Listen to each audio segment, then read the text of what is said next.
não tinha mais jeito. E aí a promessa foi comigo, né? A promessa, minha mãe, que falou que Deus ia me pegar. E quando chegou lá, a gente veio embora, ela veio embora comigo de mão dada, em silêncio. E eu degustando tudo isso.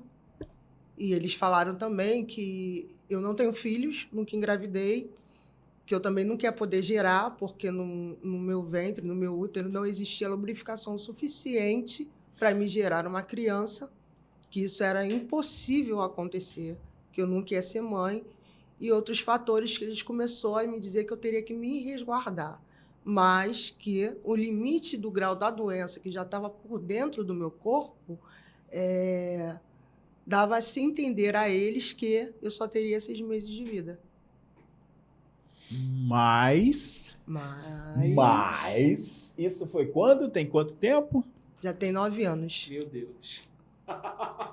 Esse Deus é muito lindo. Irmão. Quando eles falam assim, com a gente não tem mais jeito, aí o Nazareno entra, né, mano? Sempre.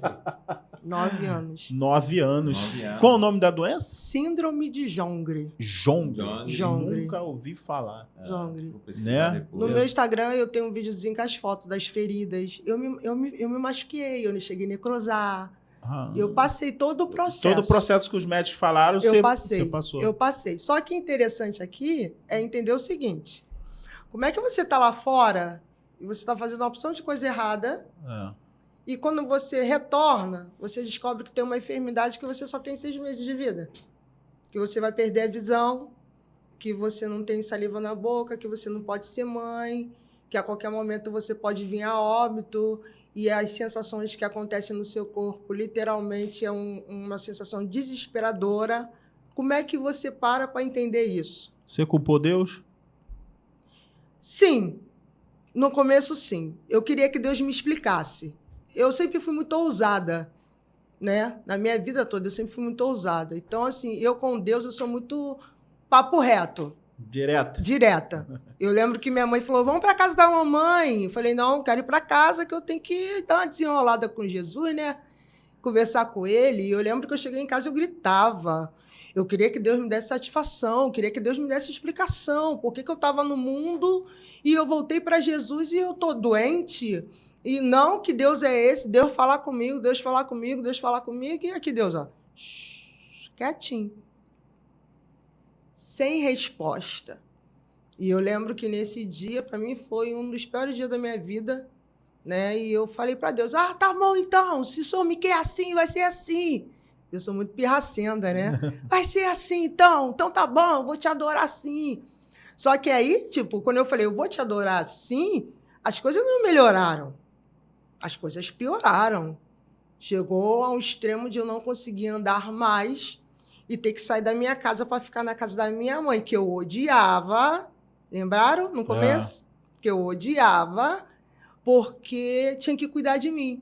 Porque eu levei um tombo, arranhou minha perna, porque eu não queria ajuda de ninguém. Eu não queria que ninguém me ajudasse, eu não queria aceitar que eu estava perdendo minha visão, que é ser dependente das pessoas, que eu tinha que depender de alguém. Eu era muito altiva, eu era muito autossuficiente. E Deus foi me quebrando. Não, calma aí, Patrícia. Não é assim. Você vai me conhecer de verdade. Eu precisava saber quem era Deus. Só que, às vezes, as pessoas têm que saber quem é Deus na dor. Porque a Bíblia diz Deus é amor, mas ele também é consumidor.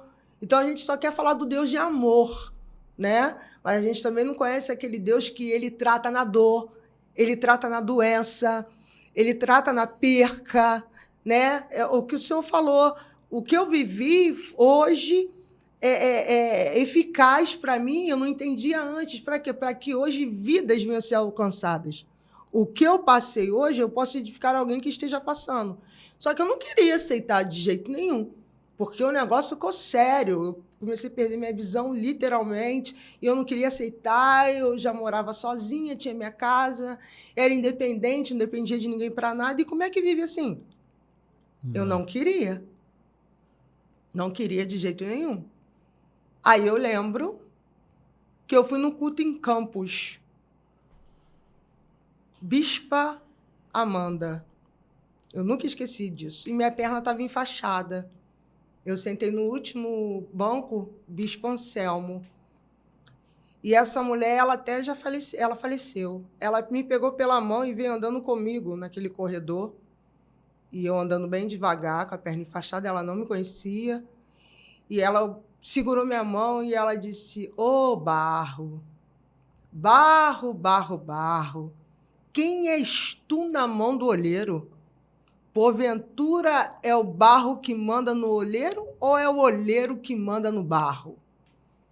E eu fiquei olhando para ela assim, e ela olhou para mim e disse assim: "Olha, moça, eu nem sei quem você é, mas o meu Deus falou para mim que você tem uma doença que eu não sei dizer nem o nome.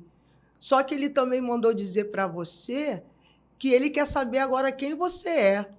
Porque enquanto você estava lá fora, havia alguém que estava dentro de um terreiro de candomblé que dizia ser sua amiga, que pegou o fio do teu cabelo e ofereceu para os orixá. E a ordem foi: pega o fio do cabelo dela, vai no cemitério do Caju, costura o fio do cabelo dela num corpo que veio óbito naquele dia.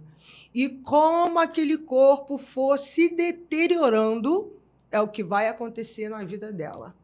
Só que havia alguém, ô Glória, que estava orando, dizendo: "A minha casa tem dono." E o dono da casa disse que eu e a minha casa iremos servir ao Senhor. E por causa dessa oração, você está aqui e não desceu à sepultura. Mas Deus mandou eu te dizer que agora Ele quer saber quem você é. Se você adora Ele, se Ele te curar, ou se você adora Ele, se Ele não te curar. Meu Deus.